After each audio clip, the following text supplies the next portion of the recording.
میری اوقات تو نہیں ہے کہ میں کوئی پیشن گوئی کروں، انتہائی معمولی طالب علم ہوں، لیکن کچھ چیزیں ایسی ہیں کہ اب مجھ سے رکا نہیں جاتا۔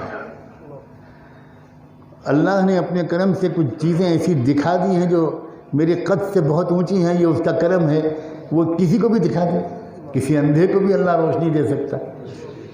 ذالک فضل اللہ یؤتیہ من یشاء۔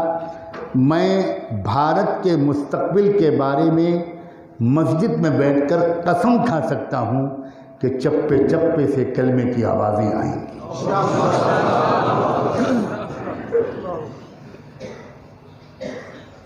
یہ خواجہ معین الدین چشتی کا ملک ہے، یہ نظام الدین اولیاء کا ملک ہے، یہ حسن اخلاق کے بادشاہوں کا ملک ہے۔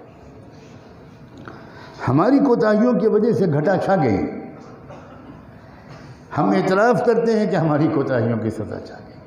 ہم تو اللہ سے دعا مانگنا چاہیے کہ اللہ ہماری کوتاہیوں کی سزا ہمارے پیارے ملک کو مت دیجیے، کیونکہ گیہوں کے ساتھ تو گھن بھی پستا ہے۔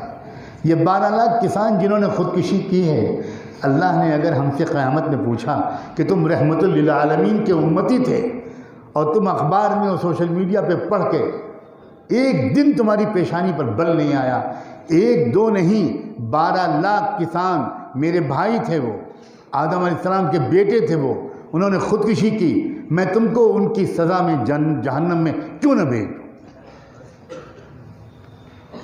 ہم نے فکر ہی نہیں کی، کبھی ہمارے ذہن میں ذمہ داریوں کا احساس نہیں آیا۔ مسلمان وہ امت نہیں ہے جو صرف اپنے ساتھ ہونے والی زیادتی پر کے درد کو محسوس کرے، یہ توہین ہے۔ مسلمان ہرگز وہ امت نہیں ہے، مسلمان وہ ہے جو اپنے درد سے زیادہ دوسروں کے درد کو محسوس کرے۔ الا اللہ لا الہ الا اللہ ما لنا رب سوا لا